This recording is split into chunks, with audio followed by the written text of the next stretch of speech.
What up, y'all? It's your boy Denim Jeans back at it again with another video.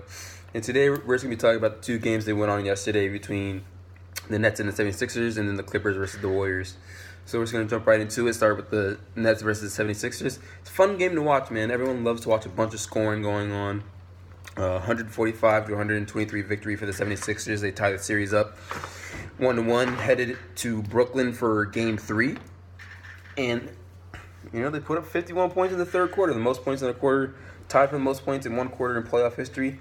They finally pulled their heads out of their asses. They shouldn't have lost the first game to the 76ers. That really put them behind the power curve, but now they've evened up the series. They've got that confidence back that they can score, dominate, and do what they need to do in order to get a victory. I'm excited and nervous to see how the Brooklyn Nets bounce back after this game because they lost by 20. They got dubbed. And which is similar to what they did to the 76ers in the first game. So it's been two relatively lopsided games in the series. And your head lopsided. We'll see how Brooklyn responds to that headed home. It should bring them confidence, have them, playing a home game instead of having to play on the road again. And so I think that the winner of the next game is going to have the upper hand in the series, not just because they're up 2-1, but because I think that the most pivotal games in the series are Games 3 and Game 5. Because if you win Game 3 and the series is tied and you go up 2-1, if you go up 2-1, then if you win the next game, you're up 3-1, and you don't really come back if you're down 3-1, unless you're the Cleveland Cavaliers versus the Golden State Warriors.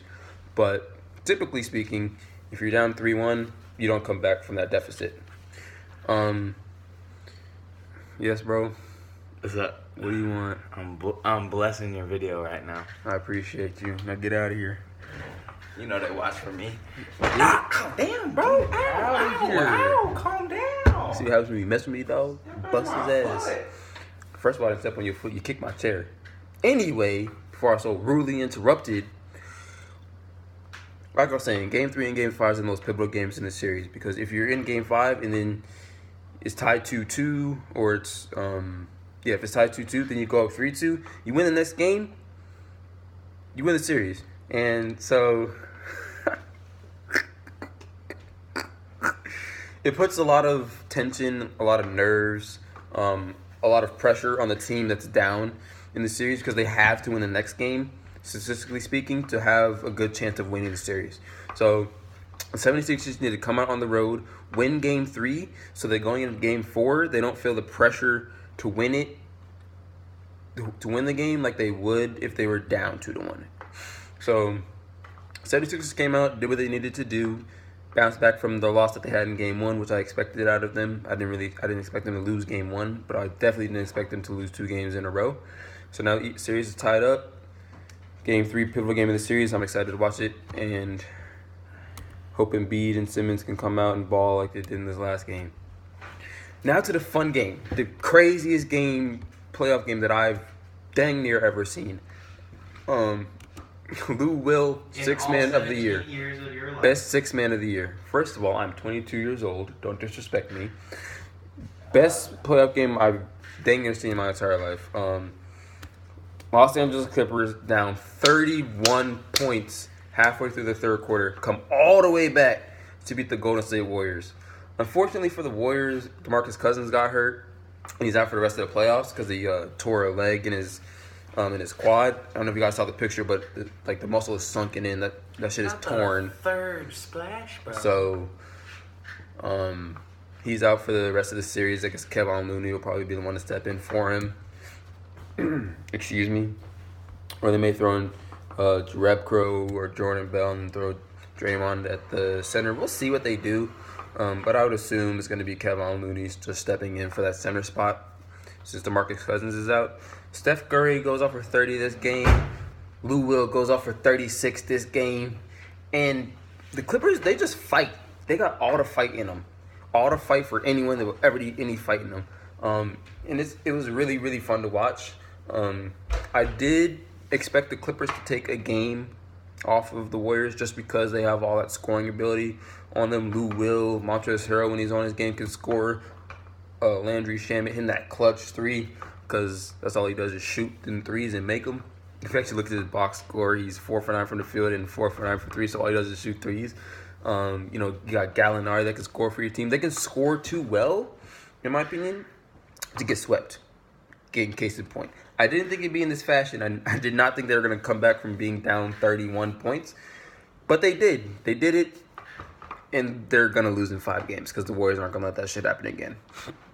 Not that they let it happen this time. The Clippers went out there and earned it. One of the grittiest teams in the league, but I still think the Warriors are going to win in 5 games. They're going to win the next 3 games, shut people up on this Clippers hype. But it's going to be interesting because the Clippers are going back home now. The first 2 games were at Oracle Arena, and now they're going back to Los Angeles. Like I said, back to Los Angeles. They're just going up in a couple hours to Los Angeles for a home game for the Clippers. And so they might ride the energy from this last game in the home crowd to another victory, but I doubt it. 1, because they're probably tired as shit from having to come back from being down 31. And 2, the Warriors are just too good, in my opinion, to lose 2 games in a row in the playoffs. So I think the Warriors are going to win the next game. I think they're going to win by a sizable margin because they're going to be pissed off that they just gave the biggest deficit in the history of NBA playoff basketball. And 2, the Clippers are going to be tired from having to work so hard in order to get that win.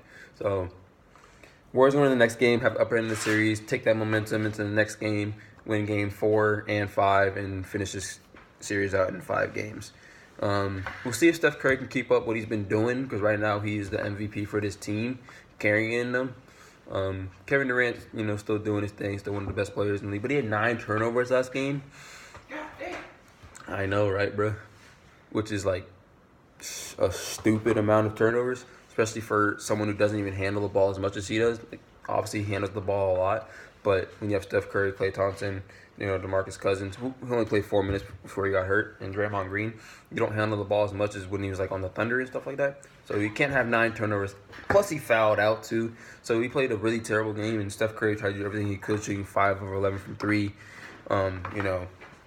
Trying to keep them in the game. I say keep them in the game like they won it by 31, but Lou Will's a dog, man. Greatest 6-man in history. Don't at me. Manu Ginobili, you strong number 2, but Lou Will takes the goddamn cake. James Harden. Let me know what you guys think about James Harden was the past 2 games. James Harden was not the greatest 6-man in history. Yeah. That's false. He's not even top 5. But excuse you? We'll make another video about that in the future. Name the top 5, man. Peace out. Thank you guys for watching. I'll see you soon.